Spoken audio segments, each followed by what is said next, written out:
안녕하세요, 여러분. 가벼운 책방지기 하품입니다. 여러분은 살면서 한때는 분명 옳은 선택이라고 믿었지만 막상 되돌릴 수 없는 지점에 이르러서는 그 선택을 뼈아프게 후회해 본 적이 있으신가요? 만약 그때로 다시 돌아갈 수만 있다면 불과 몇 시간 전에 나를 붙잡고 싶었던 그런 순간 말입니다. 오늘 여러분들과 함께 이야기 나눌 책은 젊은 베르테르의 슬픔인데요. 그럼 이야기의 줄거리 속으로 잠시 들어가 볼까요? 베르테르는 예민하고 총명한 젊은이입니다. 문학과 그림을 사랑하고 자연 앞에서 쉽게 황홀해지고 마을에서 만나는 아이들과 평범한 사람들에게조차도 스스럼 없이 마음을 건넬 줄 압니다. 하지만 현실의 세계에서는 좀처럼 자신의 자리를 찾지 못하는데요. 직업 세계의 질서와 기율을 답답해하고 신분을 따지는 귀족 사회에서는 모욕을 당하기도 합니다. 그의 재능과 감수성은 분명 반짝반짝 빛이 나지만 그것을 현실의 삶과 연결하는 일에는 아직 서툰데요. 이런 베르테르 앞에 로테라는 아름다운 여인이 나타납니다. 어머니를 잃은 어린 동생들을 돌보고 있는 다정한 여성.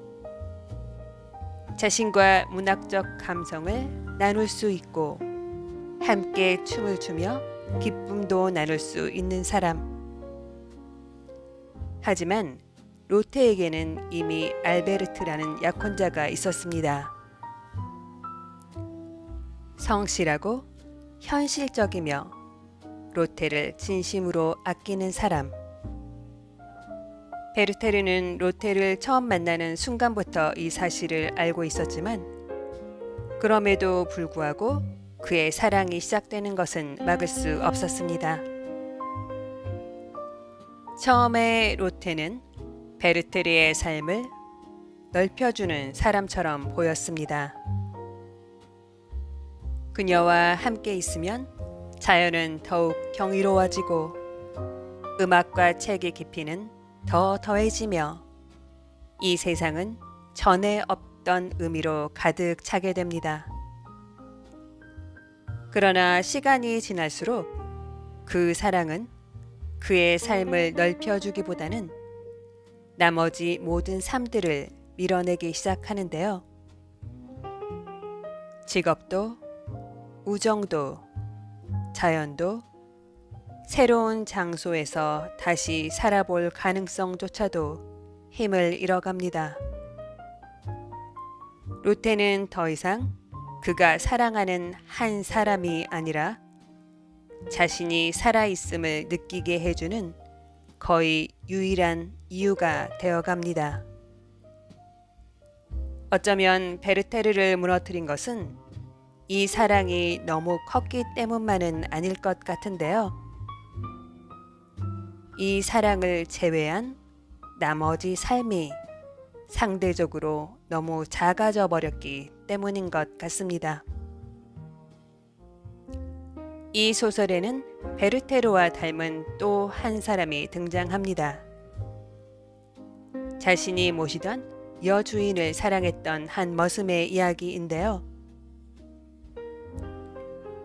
그는 자신의 마음을 오랫동안 숨기려 했지만 끝내 욕망과 집착을 다스리지 못했습니다.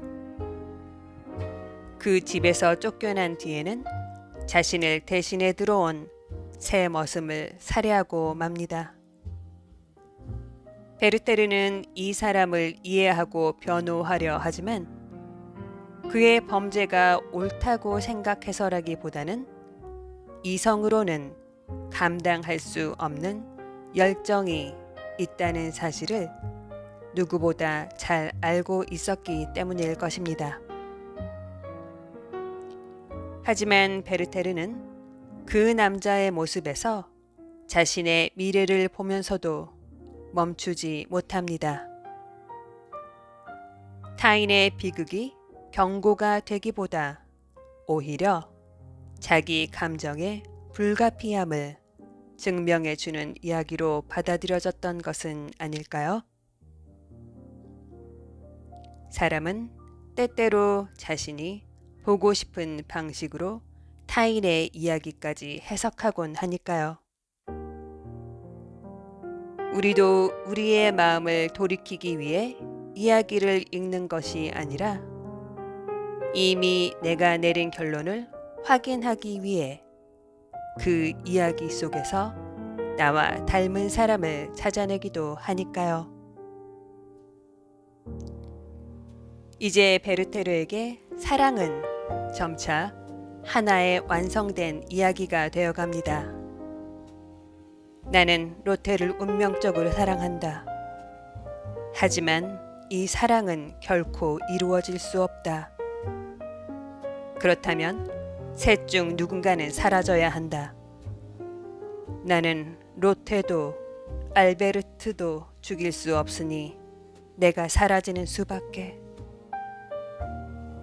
그의 마음속에서는 이 결론이 더없이 논리적으로 느껴집니다. 그러나 그것은 현실이 요구한 유일한 결말이라기보다는 정열에 사로잡힌 베르테르에게 유일하게 보였던 결말이었습니다. 괴테는 25살에 이 작품을 발표했습니다. 그 역시 약혼자가 있는 샤를로테 부프를 사랑했고 이루어질 수 없는 사랑의 마음을 피해 그곳을 떠났습니다. 그리고 얼마 뒤 괴테가 알고 지내던 예루살렘이라는 청년이 이루어질 수 없는 사랑과 사회적인 좌절 속에서 곤충으로 생을 마감했다는 소식을 듣게 됩니다. 괴테는 자신의 사랑과 타인의 죽음을 한 인물 안에 결합했습니다. 그러므로 괴테와 베르테르를 같은 조건에서 서로 다른 선택을 한 두 사람처럼 비교할 수는 없는데요. 다만 괴테는 베르테르를 통해 자신을 휩쓸었던 정열이 아무런 제동도 없이 끝까지 나아갔다면 어디에 닿게 되는지를 바라보려 했던 것이 아닐까 하는 생각이 듭니다. 그리고 자신의 경험을 한편의 이야기로 옮기는 동안 그 감정의 한가운데에만 머물지 않고 조금은 떨어져서 바라볼 수 있게 되었던 것 같은데요. 우리가 누군가에게 힘든 일을 털어놓거나 일기를 쓰고 지나간 일을 한편의 이야기로 다시 적어보는 것도 어쩌면 같은 이유일 것입니다. 이야기를 한다고 해서 이미 일어난 일이 사라지는 것은 아닙니다. 고통이 곧바로 끝나는 것도 아닙니다. 다만 내 안의 고통이 이야기가 되는 순간 그것은 더 이상 내 안을 가득 채운 감정 그 자체로만 존재하지는 않는데요. 바라볼 수 있는 장면이 되고 이름 붙일 수 있는 시간이 되고 때로는 나와 조금은 떨어진 과거가 됩니다.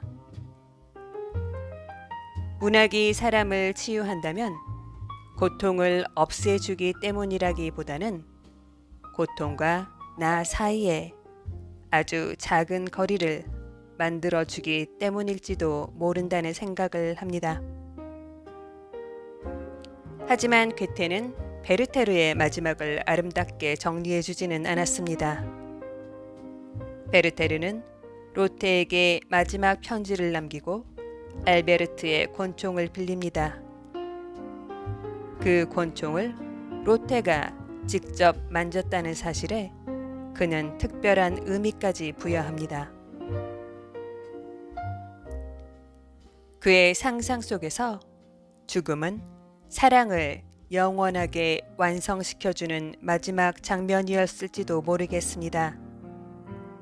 그러나 실제의 죽음은 그가 써놓은 각본을 따라주지는 않았는데요. 권총을 쏘는 순간 모든 것이 끝나지도 않았고 고통으로부터 단숨에 해방되지도 않았습니다. 상처 입은 육체와 돌이킬 수 없는 시간만이 남았습니다. 그는 죽음을 선택할 수는 있었지만 자신이 선택한 죽음의 실제 모습까지 선택할 수는 없었습니다. 그리고 게테는 그 시간 속에서 베르테르가 무슨 생각을 했었을지 끝내 말해주지 않는데요. 그의 의식이 얼마나 남아 있었는지, 그는 자신의 선택을 후회했는지조차 우리는 알 수 없습니다. 그 침묵 속에서 저는 자꾸만 질문하게 되는데요. 죽음을 결심했던 순간의 베르테르와 이제 그 선택을 되돌릴 수 없게 된 베르테르는 과연 같은 마음일까요? 그가 그토록 확신했던 사랑의 이야기는 그 긴 고통의 시간에도 여전히 완전한 이야기로 남아 있었을까요? 젊은 베르테르의 슬픔은 한 청년의 사랑이 얼마나 순수하고 위대했는지를 보여주는 소설만은 아닙니다. 그보다는 하나의 감정이 어떻게 한 사람의 세계를 지배하는지, 그리고 그 감정이 만들어낸 필연적인 이야기와 그 이야기를 따라오지 않는 현실 사이에서 얼마나 깊은 간극이 있을 수 있는지를 보여주는 작품에 가깝다는 생각이 들었습니다. 분명 진실한 감정이 있고 베르테르의 고통 또한 분명 진실했습니다. 그러나 감정이 진실하다는 사실이 그 감정이 들려주는 모든 이야기들도 진실로 바꾸어주는 것은 아닐 텐데요. 지금은 다른 길이 없다고 말하는 마음도 시간이 지난 뒤에는 수많은 길 가운데 하나만을 바라보고 있었음을 깨닫게 될 때가 있습니다.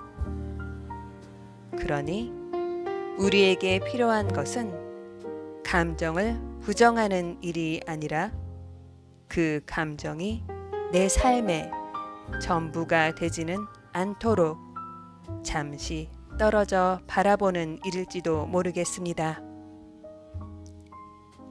말로 꺼내어 보기도 하고 글로 적어 보기도 하고 내가 만든 이야기의 바깥에도 아직 삶이 남아 있는지 살펴보는 것.